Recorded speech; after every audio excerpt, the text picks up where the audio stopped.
Kejadian 32 ayat 10, kita akan baca sama-sama. 2, 3. Sekali-kali aku tidak layak untuk menerima segala kasih dan kesetiaan yang engkau tunjukkan kepada hambamu ini. Perhatikan, sebab aku membawa hanya tongkat ini waktu aku menyeberangi sungai Yordan ini, tetapi sekarang telah menjadi berapa? 2 pasukan. Nah, saya mau ulang kalimat yang terakhir. Saudara perhatikan akan kisah hidup dari orang yang bernama Yakub, yang kemudian diubah oleh Tuhan menjadi Israel. Dia berkata, sebab aku membawa hanya tongkat ini waktu aku menyeberangi sungai Yordan ini, tetapi sekarang telah menjadi 2 pasukan.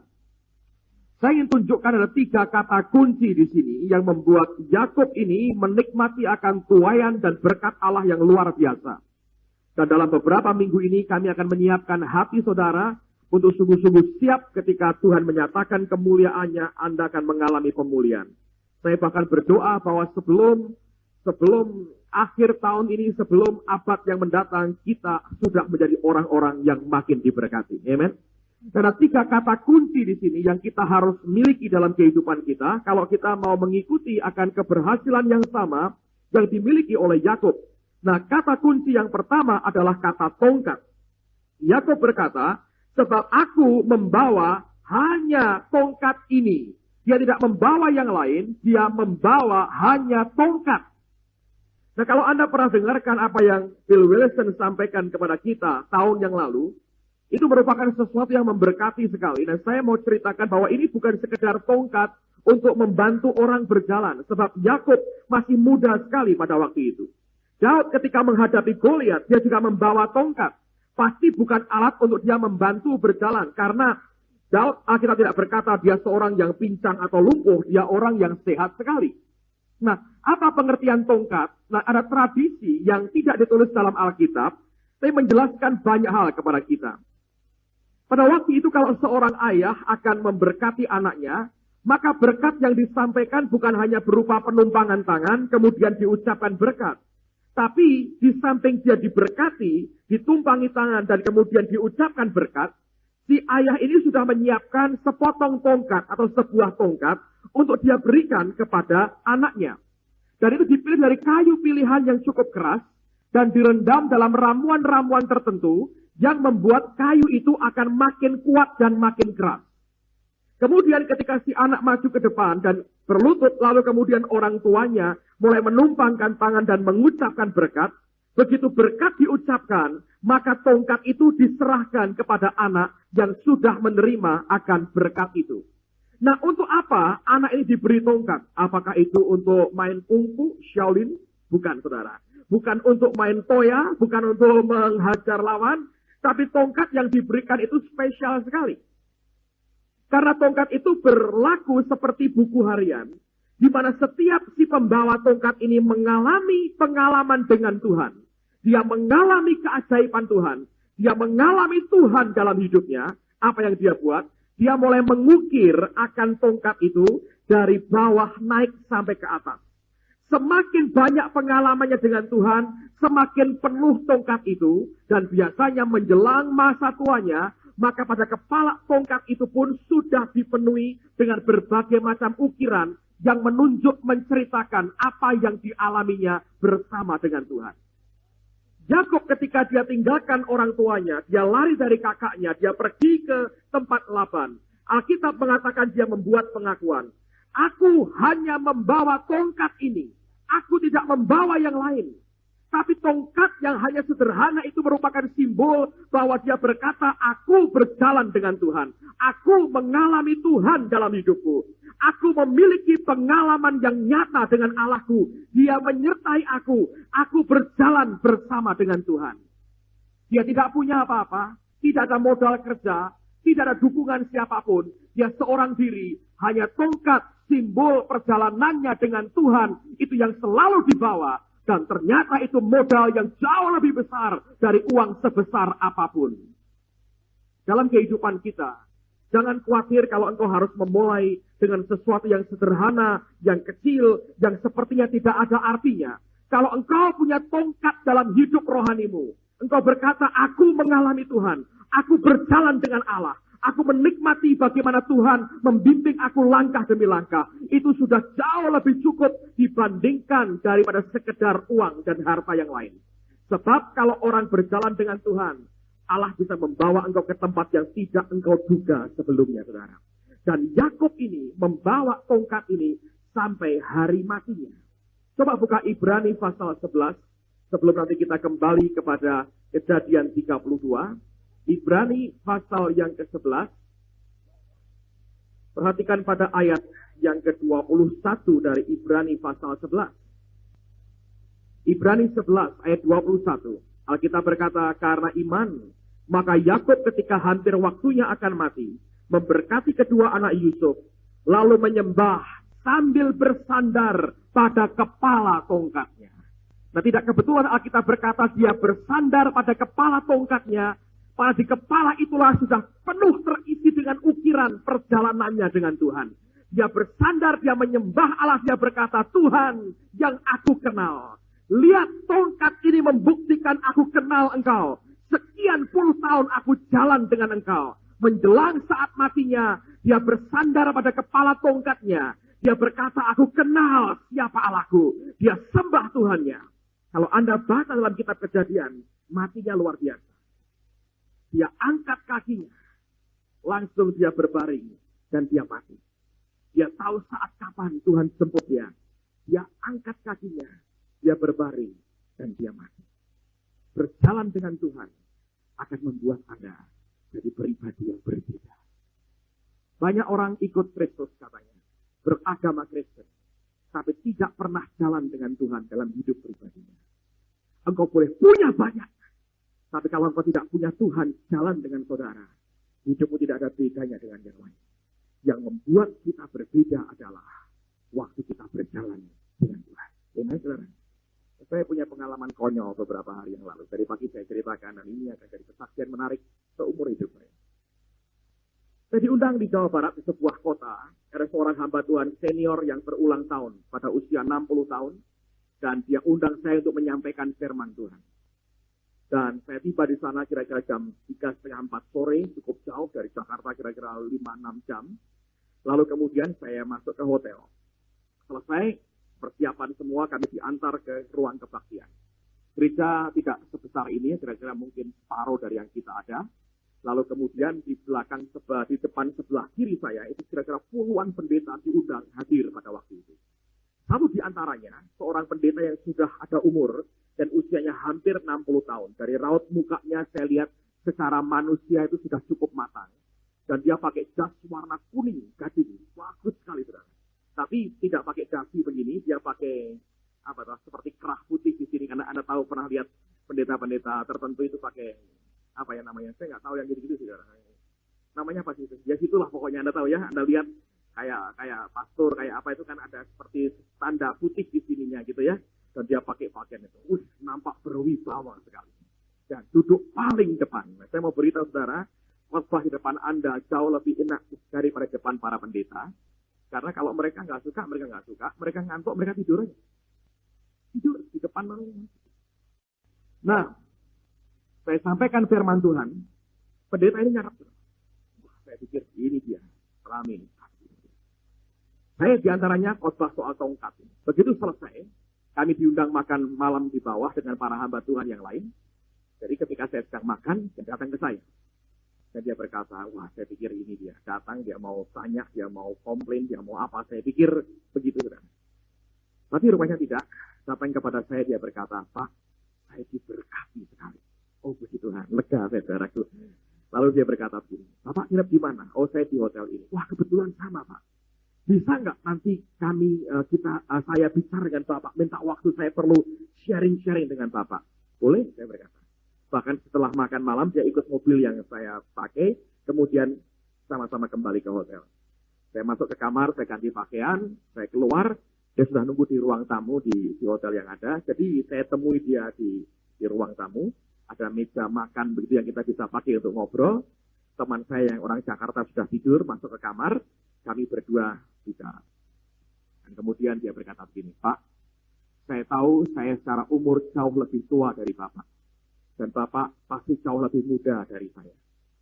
Tapi saya tidak merasa rendah untuk datang kepada Bapak untuk counseling.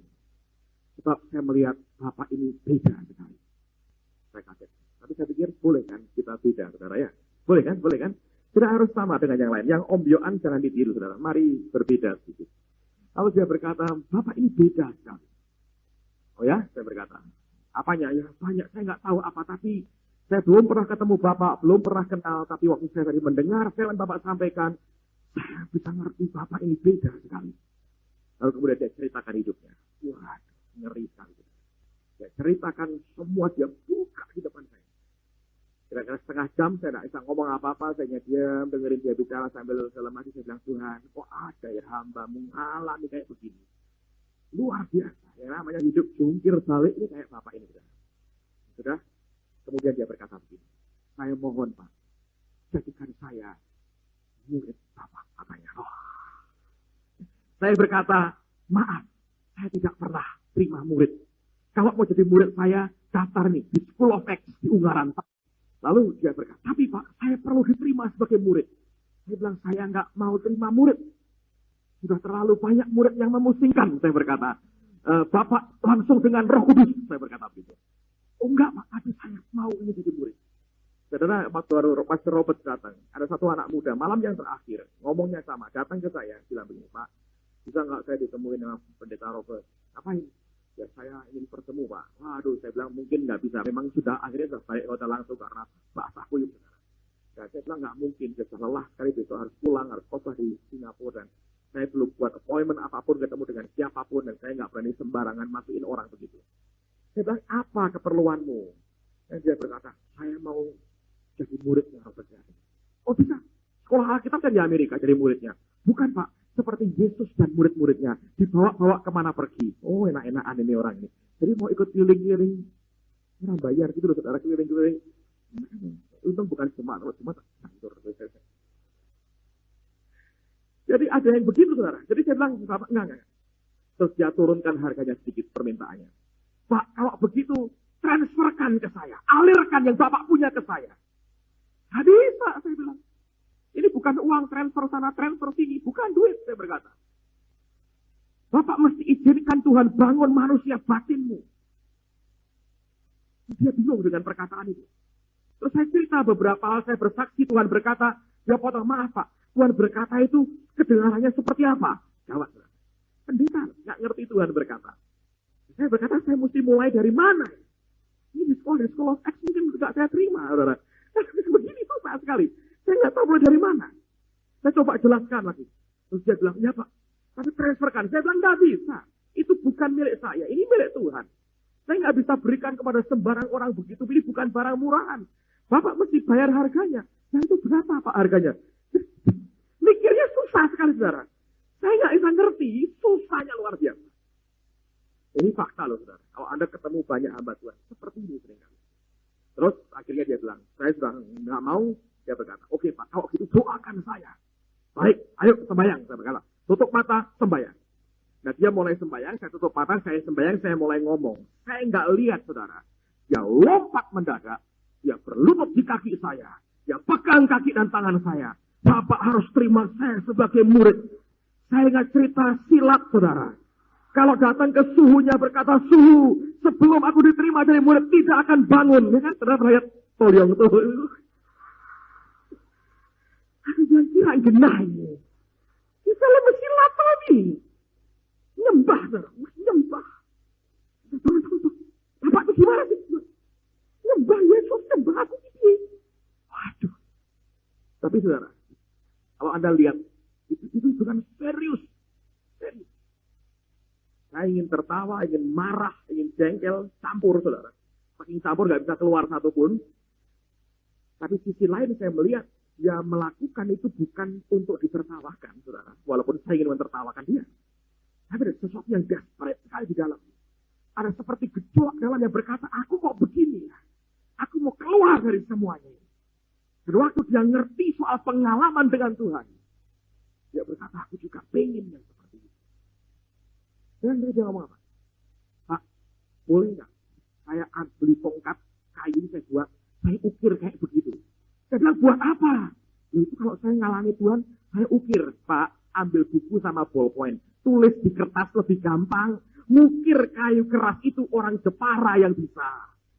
Bapak itu bukan orang Jepara, susah ngukirnya. Boleh kan, Pak? Hanya saya berkata, gak apa-apa Pak, kalau gitu saya nanti akan beli tongkat, saya akan saya yang halus, saya akan ukir pengalaman. Tapi kalau saya pelayanan khotbah, saya bawa kemana-mana. Si buta dari gua hantu. Saya nggak melebih-lebihkan, saudara. Ini kenyataan. Tapi saya beritahu, yang Tuhan mau, bukan masing-masing Anda bawa teken lalu ke gereja. Ini kok gereja teken Indonesia apa? Saya nggak yakin itu yang Tuhan mau kan, saudara. Itu menakutkan orang. Kemana? Ke gereja. Kalau pramuka, bolehlah Anda bawa tongkat. Coba kalau masing-masing bawa tongkat begini, saudara.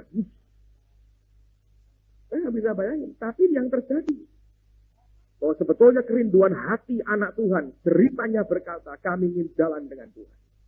Saya berdoa, Anda pun mesti jalan dengan Tuhan. Katanya dengan saya, Bapak punya tongkat tak? Apa suruh? Saya rohani, jasmani Pak, tidak punya. Satu, saya punya tongkat, saya nggak punya. Kalau rohani, saya jalan dengan Tuhan. Ya, saya tahu itu. Ya, sudah. Yang penting Bapak saya roh. Tarik Tuhan segenap hati. Baca firman, makan dari firman Tuhan. Bapak akan berubah. Anda lihat kebutuhan untuk jalan dengan Tuhan. Dari jeritan begitu banyak orang. Kalau saudara tidak jalan dengan Tuhan, engkau pun pergi tanpa tongkat. Saudara. Tongkat yang sama dibawa Yakub sampai mati. Karena itu simbol dia jalan dengan Allahnya sepanjang hidupnya. Kalau hari ini kau berkata, Pak, saya nggak punya apa-apa, nggak masalah. Asal kau jalan dengan Tuhan, Tuhan akan buat terobosan besar dalam hidup saudara. Saya sungguh-sungguh berdoa, saya mau tiap hari saya berdoa buat saudara. Sebelum abad ini selesai, hidupmu sudah diubah Tuhan. Dan kau dibawa pada next level, pada level berikutnya. Amen. Saya ingin lihat Anda diberkati, saya ingin lihat hidupmu berubah. Saya ingin lihat Anda hidup berkemenangan. Jalanlah dengan Tuhan. Hal yang kedua, yang saya perhatikan, kata kunci kedua adalah kata Yordan. Yordan artinya sungai kematian, the river of death. Ada tradisi mengatakan, zaman dulu orang-orang di daerah sungai itu punya kebiasaan. Seperti orang di Jawa, punya kebiasaan sumpah kosong. Ya. Kalau ada orang dituduh berbuat salah, tidak ngaku dan tanpa saksi. Lalu orang berkata, baik kamu dipocong seperti mayat, kemudian disuruh sumpah. Waktu itu, di daerah itu juga ada tradisi yang mirip sama. Kalau ada orang berbuat salah dan tidak ada saksinya, tapi orang yakin dia salah, dia harus diteburkan di sungai Yordan. Dan waktu itu ada bagian-bagian Yordan yang cukup curam. Dan mereka berkata, biarkan sungai ini yang menjadi hakim. Kalau orang ini tidak salah, dia akan keluar dari sungai dalam keadaan hidup. Kalau ternyata dia salah, biarkan dia mati, terbenam dan mati oleh karang sungai Yordan.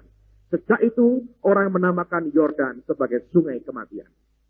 Saya berkata, Yakub mengatakan dengan jelas, dia berkata, sebab aku membawa hanya tongkat ini waktu aku menyeberangi sungai Yordan.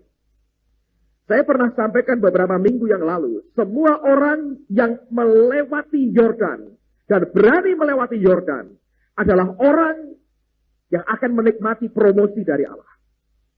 Semua hamba-hamba Tuhan yang berani melewati Yordan, mereka jadi orang-orang yang dipakai Allah dengan luar biasa.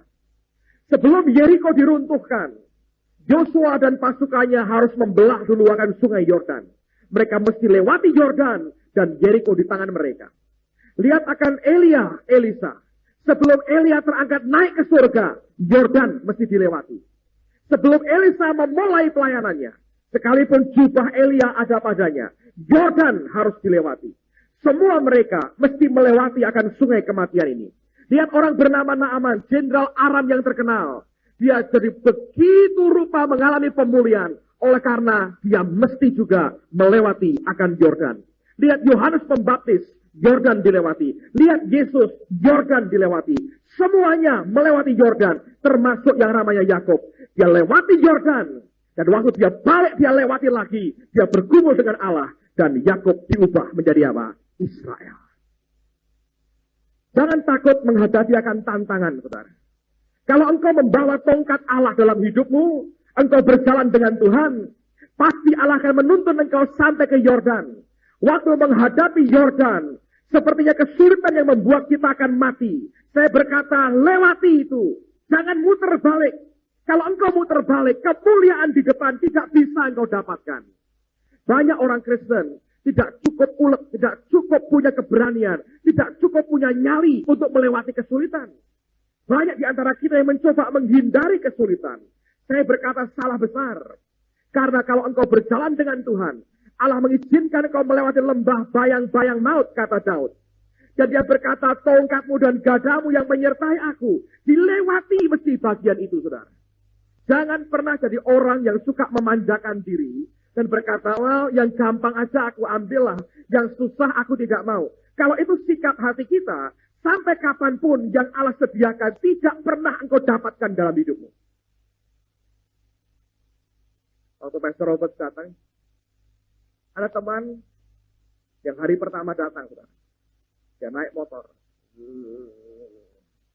Sampai di gereja mungkin kira-kira 5:30. Dan itu sudah bagus sekali kan, saudara. 5:30 kan sudah bagus. Mulai jam 6, 5:30 kan sudah bagus. Sudah agak mujizat sedikit. Begitu dekat gereja, orang antri begitu. Dia bilang, loh kok gila nih? Pulang, nyoto, pulang. Anda pikir di warung soto Anda terima berkat yang sama? Kalau di luar seperti itu, dalammu pun sama. Engkau tidak punya roh yang cukup kuat untuk berkata, aku mau ambil.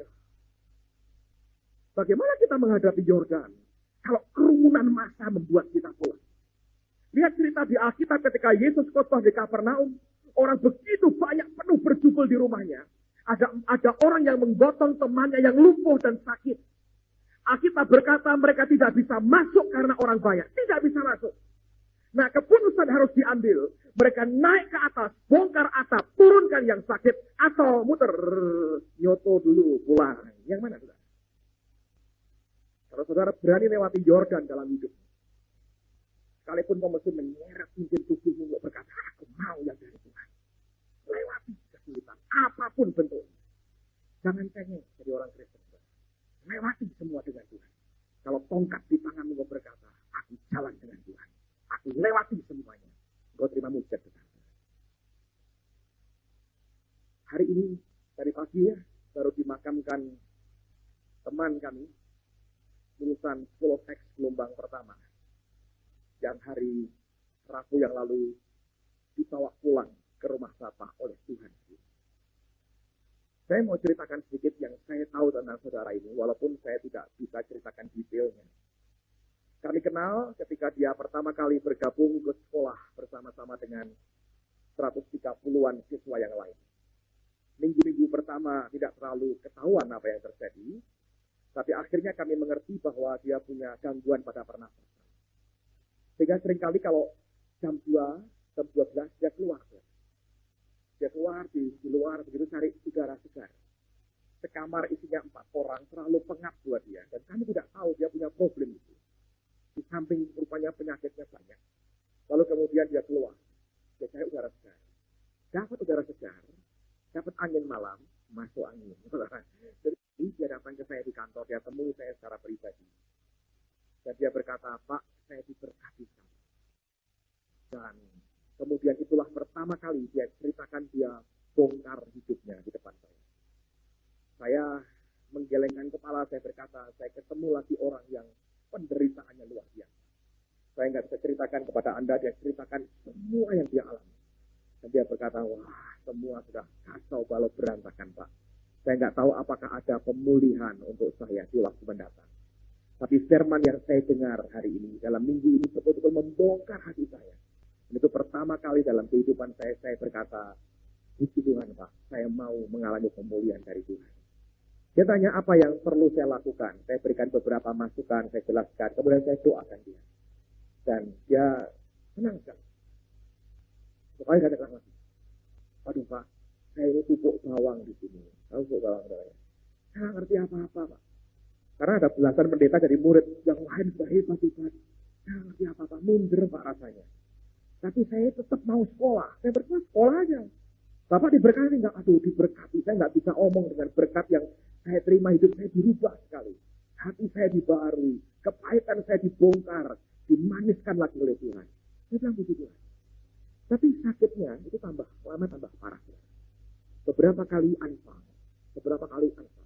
Pernah sekali, saudara, kami dapat kabar dia ke Jakarta, anfal di Jakarta. Dan keluarga berkata, sudah agak kritis keadaannya. Wah, saya pikir lewat. Tapi begitu saya pikir lewat, minggu berikutnya, nongol di sekolah lagi. Pak, saya masuk lagi. Absensinya nggak masuk, saudara. Dia orang yang paling banyak absen. Bukan karena malas, saudara. Tapi karena penyakit. Bayangin ya, orang sakit begitu. Sakit sembuh, sakit baik. Dalam keadaan lemah, dia berkata, aku perlu firman. Aku perlu hidupku dirubah. Ini cara yang paling baik. Ini dari Tuhan buat aku. Ya, baik. Dia berjuang. Secara tubuhnya. Sekolah. Saya tahu berkali-kali sakit, sekolah lagi. Sakit, dia datangi saya, dia berkata, Pak, saya sebenarnya malu loh Pak, cara begini. Tapi kalau boleh, biarkan saya terus sekolah. Karena saya diberkati sekali dan saya mau terus diubah Tuhan. Saya berkata, saya tahu kondisi Bapak. Saya nggak pernah tegur soal absensinya. Karena saya tahu memang dia sakit. Dan dalam hati, tetap Tuhan berkata, beri kesempatan terus. Jangan pernah potong. Beri kesempatan terus. Biarkan dia belajar dari kebenaran itu. Dan dia terus lakukan. Saya kagum dengan tekadnya. Karena datang cuma sebentar, masuk kamar tiduran. Berat ada. Dan akhirnya menjelang saat selesai, dia toh ikut wisuda. Lucu sekali, karena normalnya hanya mereka yang lulus yang di wisuda. Tapi ketika saya berdoa, Tuhan berkata, semua jadi doakan. Dan saya berkata bahwa sekolah ini bukan sekedar untuk mengejar sertifikat, tapi memberikan bimbingan supaya orang kenal Tuhan lebih lagi. Lalu dari situlah saya berkata, semua boleh ikut dan didoakan. Dan pada hari Jumat yang lalu, 2 Jumat yang lalu, kami wisuda. Anda yang hadir tahu, kita menghabiskan waktu 5 jam. Kalau nggak tahan, duduk. Sudah mulai dekat antriannya, jalan lagi. Dan dia maju satu persatu didoakan. Didoakan. Anda tahu kalau wisuda itu luar biasa. Ya. Saya tadi pagi cerita ada pengalaman yang aneh-aneh wisuda itu. Unik sekali. Sampai kapanpun diceritakan menarik. Ada satu pelajar, satu siswi masih ke depan. Nangis didoakan. Anda tahu kalau begitu sudah emosi semuanya ikut ya. Saya Pak Yusak, terus Pak Asbaja. Ini perempuan, Pak Asbaja. Belum Pak Asbaja, Ibu Asbaja sudah melirik. Di samping Ibu Asbaja, saya juga ikut melirik. Wah, ini orang kok begini ya. Ya belum Pak Asbaja. Mungkin kayak papinya atau dia nemu papi, saya nggak tahu. Udah Ibu Asbaja melirik. Udah Pak Asbaja selesai, ke Ibu Asbaja, peluk Ibu Asbaja. Dua kena ini. Saya lihat istri saya minta pertolongan, dia tidak melihat suaminya dalam bahaya. Dia ngobrol dengan Bu Yusak dengan asik. Bu Yuni sama Rifkah di sini ketawa-ketawa, berkata ini habis ini pendeta ini kena ya, habis ini kira-kira begitu. Hari itu kurang naik hati mereka, tidak mengantisipasi, dia hanya melihat. Tapi saya beritahu dari pendeta harus tetap menang di atas yang lain.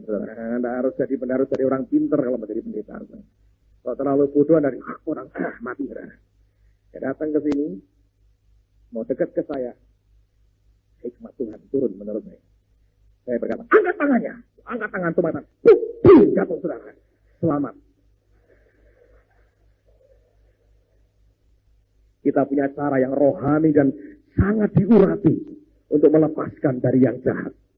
Ya sudah, mau begini, angkat tangannya. Tumpang tangan. Jatuh. Selesai. Terus jalan aman hidup kita.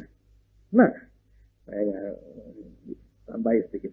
Anda yang wisuda, Anda lihatlah. Menarik sekali. Nah, setelah itu acara masih berlangsung ya. Pak Yusak itu ngomong dengan kami bertiga. Karena dia di tengah. Dia ngomong dengan kami bertiga. Dan dia berkata begini. Ini Tuhan bicara. Nanti ada yang kerja. Cuma sebentar. Terus langsung dibawa pulang. Kami diam. Kami nggak ngeresponi. Dan tidak tanya yang mana. Karena Pak Yusak juga nggak ngerti yang mana. Tapi dia berkata, Tuhan ngomong. Ini ada yang kerja cuma sebentar. Selesai kerja. Pulang. Saya nggak tahu ternyata dia. Begitu sudah selesai, pemulihan terjadi dalam keluarga. Yang saya dengar dari teman-teman yang ikut sekolah juga dari kota yang sama. Dalam 2 hari itu ngajak istrinya doa peperangan rohani. Saya diajari apa saya rendah, siapa kaya. Saya diajari praktekin 2 hari doa peperangan rohani. mengunjungi teman-teman dan familinya, dan selalu ngomong tentang Tuhan, mengunjungi mereka.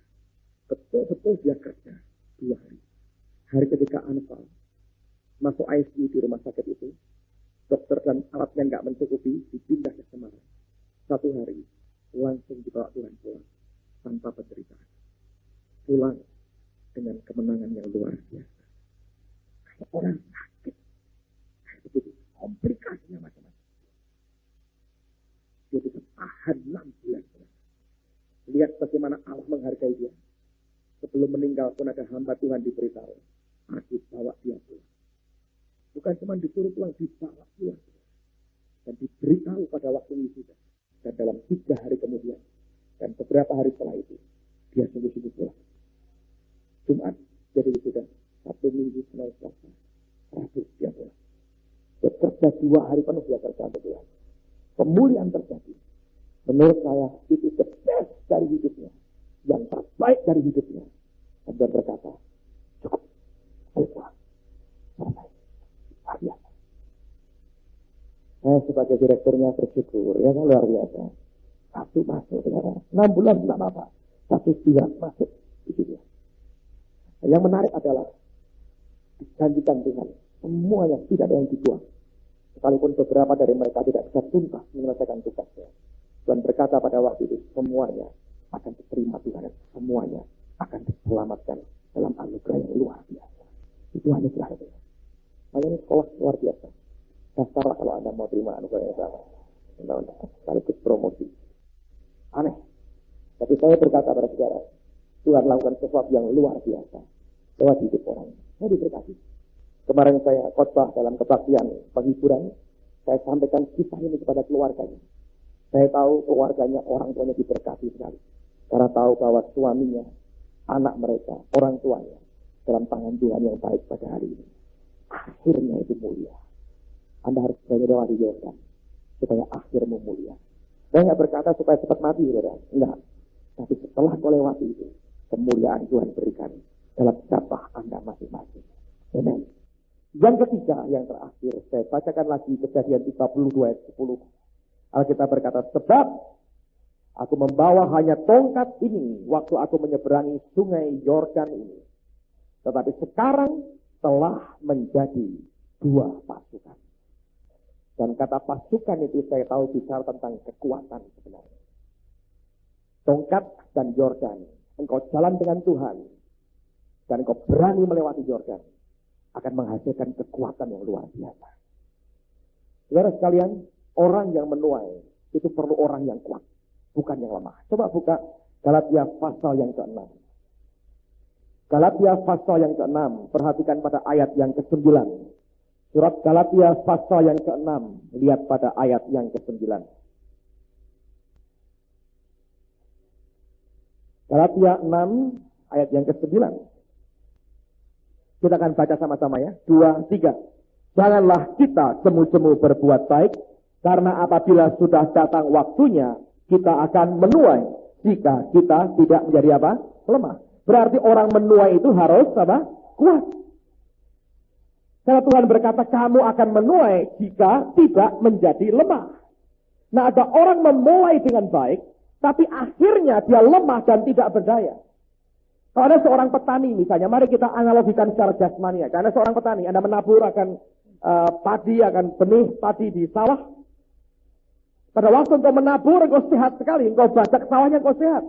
Pada waktu menuai, kalau engkau sakit, tidak bisa keluar dari tempat tidurmu, tuaianmu basi, saudara. Oleh karena itu Alkitab berkata, kita akan menuai jika kita tidak menjadi lemah. Untuk kita bisa menuai, kita mesti kuat. Dan ini yang saya perhatikan betul, concern saya besar sekali. Karena tidak banyak orang Kristen yang mengerti bahwa dia harus membangun akan hidup manusia batiniahnya. Seringkali saudara, keinginan kita terlalu kecil dan sederhana. Bahkan begitu lemah, sehingga ketika iblis menghantam kita langsung kocar-kacir. Banyak orang Kristen itu cuma begini kok maunya. Pokoknya ya, keluargaku bahagia. Gak ada yang kena kanker, sehat semua. Ya loh. Lalu anak-anak besar sekolah dari sarjana, punya mantu, anak baik-baik, laki ya mantuku sing ayu, nek syukur rada sugih ya, dan waras dan sehat dan rada pinter, gitu kan? Syukur bisa baik sama aku sebagai mertua, popoku laris, ya kan? Rupiah boleh turun, popo laris, orang ngantri masuk popoku, gitu kan? Sudah, terus apa lagi ya? Nah, hidup bahagia, ke gereja seminggu sekali, dengar khotbah yang enak, orang usah antri jubel-jubelan, akhirnya adem, nek adem ngomel, nek kepanasan juga ngomel sedikit gak apa-apa, nek kolektor ngasih derma, kan Tuhan itu miskin, jadi kita perlu derma, secing-secing lumayan, nek gopek kingkong saru secing saiki ya, ya gitu ya saudara, ikut MK, oh ikut, nah, ikut, kalau dibesuk, kalau nggak dibesuk Pak Yos, orang usah MK gopo, wong kita kok sembahyang dewi, Tuhan kan di mana-mana, tidak usah susah-susah. Ya kan? Terus mati masuk surga lah. Ya kan? Waktu muda apa? Sukaria, setelah dewasa poya-poya, mati lebih rokok udara enak. Kan begitu kan? Orang itu terlalu simpel. Nah, kalau hanya hidup begitu tok, saudara. Tambah. Bisa punya tabungan, anak satu tak kayak omah siji, ya toh, deposito emas sak kilo. Sudah, buka ke warung terasi, itu seneng. Nah, kalau gereja juga isinya semua begitu, saudara. Bubar aja. Dan Yesus mati hanya untuk buka warung anakmu. Ya kan? Kalau yang muda, sederhana aja. Kenapa ke gereja? Ya kan? Minta apa sih? Minta berkat. Seneng kok. Kalau sektor sudah nyanyi, kayak Hawaii, more and more. Kayak ayam begini-begini. Ah, chicken. Nah, seneng. Kalau kena klub mahal, sini enggak. Ya. Chicken. Gitu kan? Hanya gitu kan, saudara? Siapa tahu dapat jodoh di gereja. Ya kan? Terus sekolah selesai, ya tidak usah tinggi-tinggi lah, wong ini rasa pinter-pinter yang penting bejo, gitu kan? Terus setelah selesai sekolah, kerja, gitu, kerja, kawin, punya anak. Nah, hidup kan hanya gitu aja, sederhana. Anda tidak peduli bangun manusia batinnya. Ketika hantaman datang, bangkrut semua gulung tikar hidupnya, oleh bahaya. Tidak ada orang yang pernah ngerti sebesar apa badai yang menanti. Tidak ada orang pernah ngerti setinggi apa gelombang yang akan menghantam saudara. Tidak ada orang ngerti. Anda tidak punya pilihan lain. Bangun manusia batinnya. Bangun. 2 hari lalu dan bangunkan saya pagi jam 4. Lebih sedikit. Saya sembahyang. Dan berkata, bangun.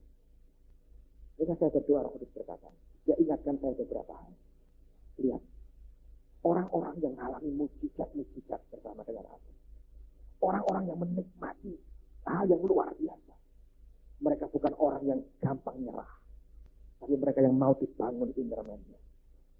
Lihat perempuan yang 12 tahun pendarahan.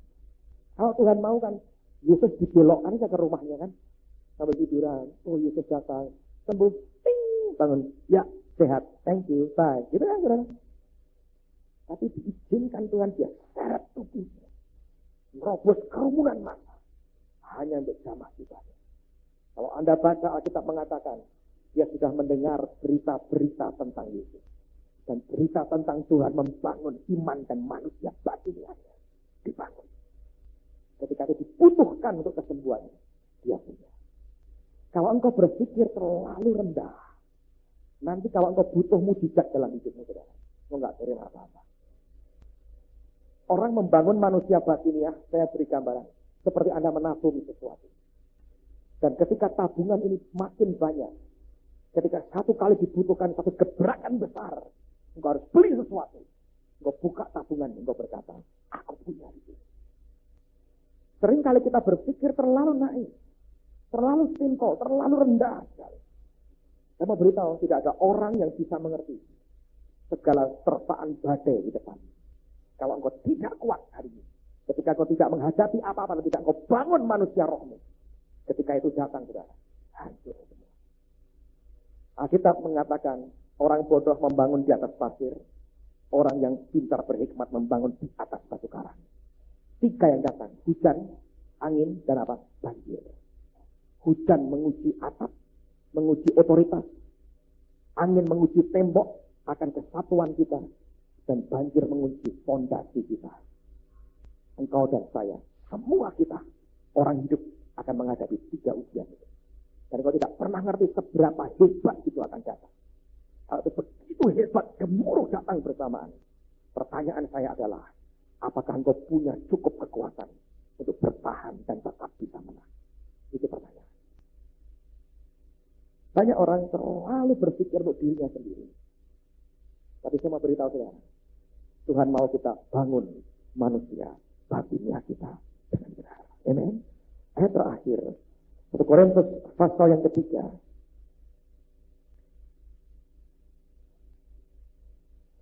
Perhatikan pada ayat 10 mulai. 1 Korintus pasal 3 ayat 10 sampai 15. Ayat terakhir sebelum kita selesai. Sesuai dengan kasih karunia Allah yang dianugerahkan kepadaku, aku sebagai seorang ahli bangunan yang cakap telah meletakkan dasar, dan orang lain membangun terus di atasnya. Tetapi perhatikan, tiap-tiap orang, bukan hanya pendeta, bukan hanya pelayan Tuhan, tiap-tiap orang harus memperhatikan bagaimana ia harus membangun di atasnya.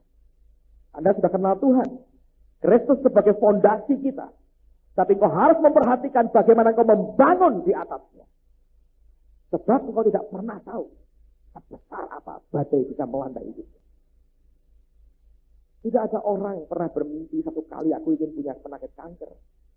Tidak ada orang pernah bermimpi satu kali aku ingin rumahku dijarah dibakar habis. Tidak ada orang pernah bermimpi malapetaka melanda hidupku. Tidak ada orang pernah ingin ada gosip besar melanda hidup kita. Tapi terjadi pada banyak orang. Dan orang tidak pernah tahu apa yang kelak melandanya. Kalau kita tidak bangun kuat manusia batinnya kita. Dan iman kita. Begitu kena masalah sedikit. Ya. Ngomel. Sakit hati. Kecewa. Saudara, kau mungkin tidak akan tahan. Dan mungkin tidak akan sampai ke garis akhir. Nah, kita berkata, Paulus berkata, tetapi tiap-tiap orang harus memperhatikan bagaimana ia harus membangun di atasnya. Karena tidak ada seorang pun yang dapat meletakkan dasar lain daripada dasar yang telah diletakkan, yaitu Yesus Kristus. Entahkah orang membangun di atas dasar ini dengan emas, perak, batu permata, kayu, rumput kering, atau jerami. Sekali kelak pekerjaan masing-masing orang akan nampak, karena hari Tuhan akan menyatakannya. Sebab ia akan nampak dengan api dan pun seorang tahan uji, ia akan mendapat upah. Jika pekerjaannya terbakar, ia akan menderita kerugian. Tetapi ia sendiri akan diselamatkan, tapi seperti dari dalam api. Ngeri ya. Semuanya habis.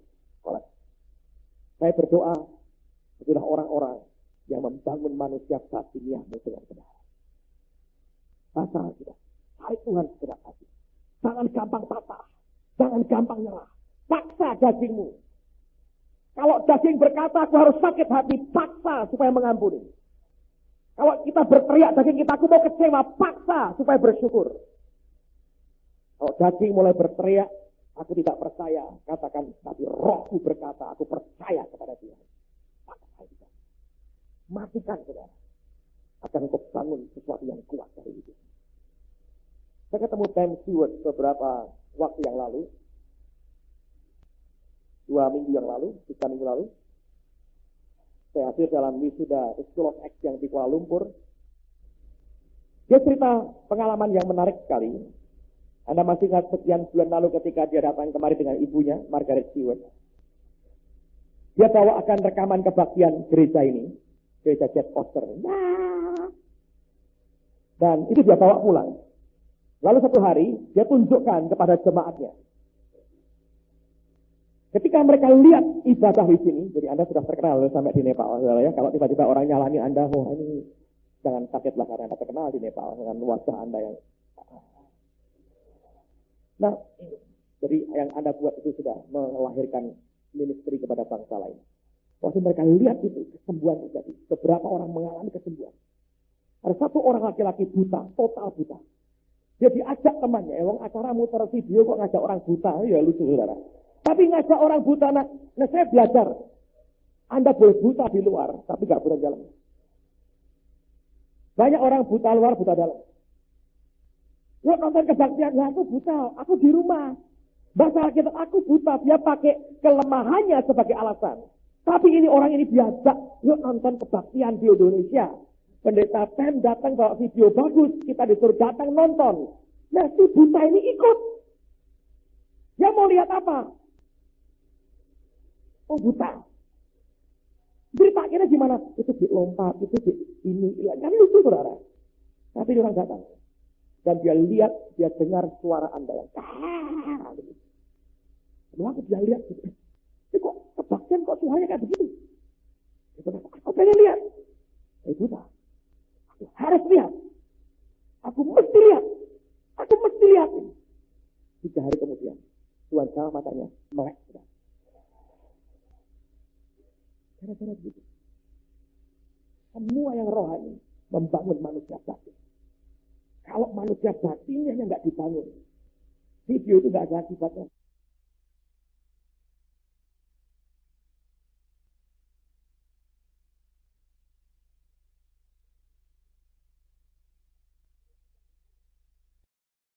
Untuk yang lain, mungkin nggak berakibat.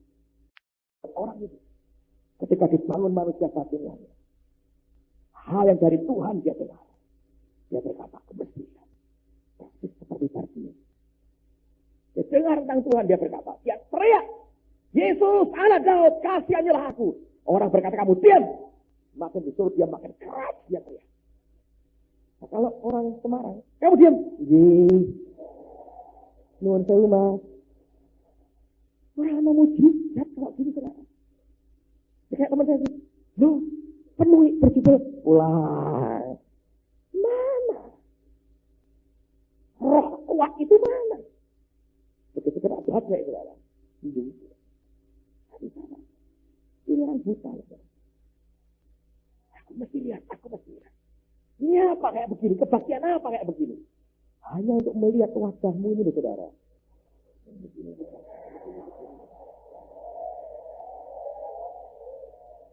Tuhan bisa pakai. Jadi makin kuatlah begini. Siapa tahu orang-orang buta lain-lain lagi bisa melihat, saudara. Amen, saudara. Itu Tuhan. Jadi jangan Kristen rempeyek gitu kan.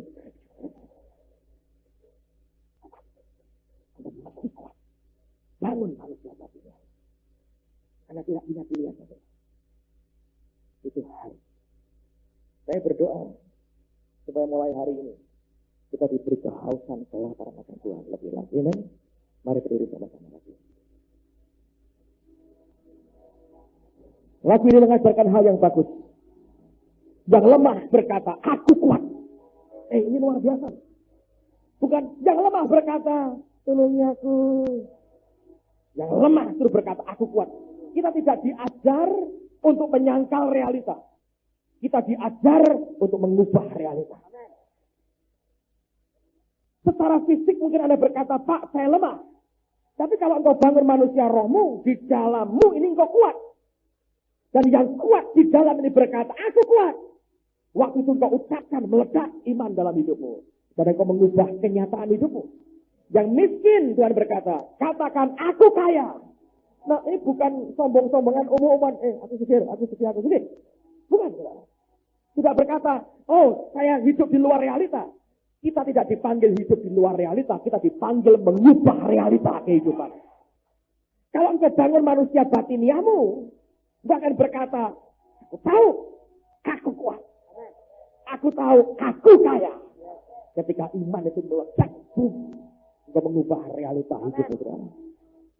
Semua orang yang butuh mujizat, saya beritahu, engkau perlu bangun manusia batinnya. Kalau tidak, ya, engkau tidak bisa berkata, mengertilah saya. Saya berkata, aku nggak bisa ngerti. Karena aku sediakan semuanya buat kamu. Dan aku tidak bisa ngerti kamu terus seperti itu. Tapi kalau kita tidak mengizinkan Tuhan bangun manusia batinnya kita, nggak terjadi apa-apa. Oleh karena itu saya berdoa, mulai hari ini bangun manusia batin, makan firman, cari Tuhan segenap hati, jalan dengan Allah, seberangi Yordan dengan Dia. Yakub berkata, aku hanya bawa tongkat ini waktu aku seberangi Yordan. Sekarang aku balik lagi, sudah 2 pasukan di belakangku. Amen, saudaraku. Anda bisa lakukan yang terbaik. Mari angkat tangan sama-sama.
Saya berdoa bagi setiap Anda yang butuh mujizat dalam hidupmu.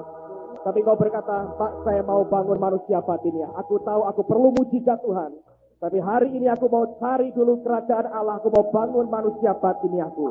Kalau Anda orangnya, Anda angkat tangan di tempat masing-masing. Saya doakan saudara. Kau lihat tangan-tangan yang terangkat Tuhan pada malam hari ini. Di dalam nama Tuhan Yesus. Biar kau bangun manusia batinnya kami. Kami izinkan Tuhan yang bangun manusia batinnya kami. Kami akan makan firman. Kami akan terima pengurapan. Kami akan nikmati hadirat-Mu. Kami tinggal di dalam kehendak yang sempurna. Kami jalan dengan Engkau. Di dalam ketaatan. Kami melangkah dengan Engkau. Kami katakan roh kami kuat. Yang lemah berkata aku kuat. Yang miskin berkata aku kaya. Yang buta berkata aku melihat. Oleh karena kekuatan Tuhan di tengah-tengah kami. Oleh karena anugerah-Mu Tuhan. Oleh